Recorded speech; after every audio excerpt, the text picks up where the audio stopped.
Muy bien.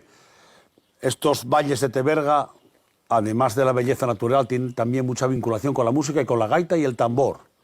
Teber, además, Arsenio, ayúdate también a ti en la labor de investigación que estás haciendo de la música aquí.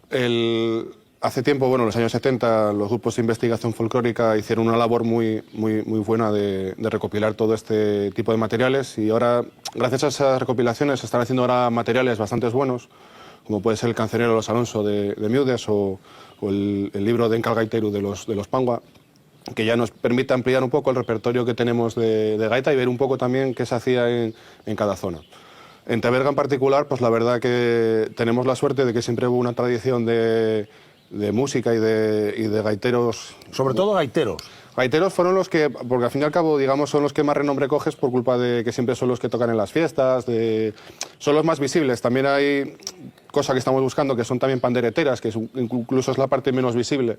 Las mujeres que estaban en casa, que también tenían su repertorio, tenían su forma de tocar. Lo más curioso, lo puedo decir, por ejemplo, igual que no siempre hay una visión positiva de todo en cuanto a usos y en cuanto a conceptos. En el año 38, aquí, cuando ya habían ganado los nacionales, hicieron una fiesta aquí en Teberga y en el periódico decían que iban a celebrar una fiesta patriótica, de esas que no eran pueblerinas, que aparecía gaita o tambor. Y de usos, por ejemplo, ya mi abuelo contaba, cuando la posguerra en el Palacio de Entrago había bastante represión,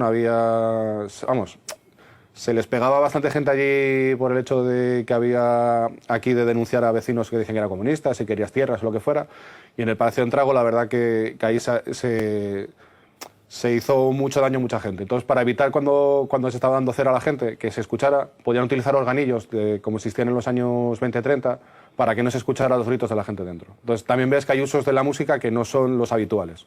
¿Qué encontrasteis a la hora de rebuscar todo eso? Pues la verdad que encontramos de todo, desde cosas curiosas. Por ejemplo, el primer nombre que tenemos de un gaitero de Teberga es del año 1861, en un libro de fábrica de la Colegiata de San Pedro, que se llamaba Gregorio Muñiz. Ahora tenemos que saber si era del concejo o era de fuera, pero bueno, estamos investigando a ver si encontramos la familia de ese gaitero. ¿Y gaiteros los más importantes? De aquí, de este valle, que estamos ya aprovechando que estamos aquí, venimos a hablaros de Juan Rodríguez Huerta, que era Juan el de la Torre, que era un pueblo que está aquí al lado, y luego Rogelio el de Quintanal, que también está aquí al lado. En aquella época la música formaba parte de las casas. Claro, hay que pensar que no existía televisión, no existía radio, sobre todo en estos pueblos, entonces había que tener otro tipo de entretenimiento. También, por ejemplo, en el caso de Juan, como pudo haberle pasado a Rogelio, fue en una época bastante difícil para la gaita porque nos decía la familia de Juan que cuando Juan tocaba al principio de las fiestas la gente se apartaba, la gente no quería saber nada de la gaita. Fue en aquel momento que casi se pierde la gaita asturiana y fue un momento delicado. Entonces, claro, al final tú ves que esta gente fue amor directamente al instrumento, porque cuando tú vas a hacer algo que sabes que la gente no quiere que hagas y solo tú tienes el convencimiento de que tienes que hacerlo por lo que te enseñaron, porque lo que crees que eso está bien hecho, la verdad que sí que es amor puro y duro. ¿Y Rogelio?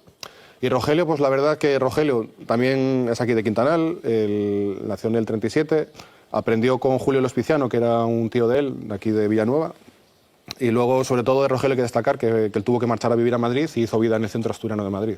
Allí formó parte del grupo folclórico La Alborá.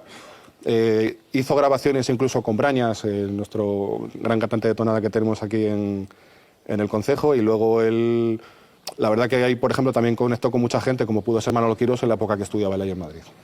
¿Tenéis algo, podemos escuchar algo de Juan o de Rogelio? Sí, vamos a tocar una muñera que tenía Rogelio, una forma característica de tocar él, entonces para que veáis cómo tocaba él. Venga.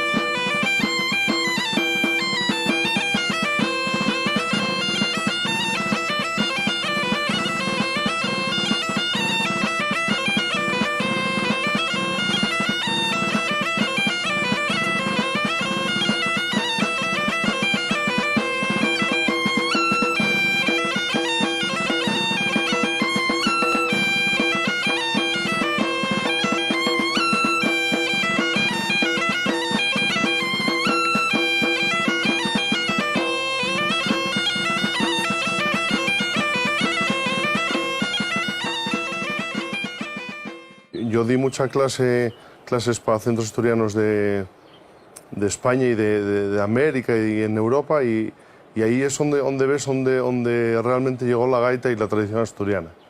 Ahí sí que, porque aquí no cabe duda que al final lo tenemos al alcance de la mano, pero desde el punto de vista de un centro asturiano en Cuba, en Buenos Aires o en Tokio no sé si, pero ahí sí que ves el amor por la tradición asturiana.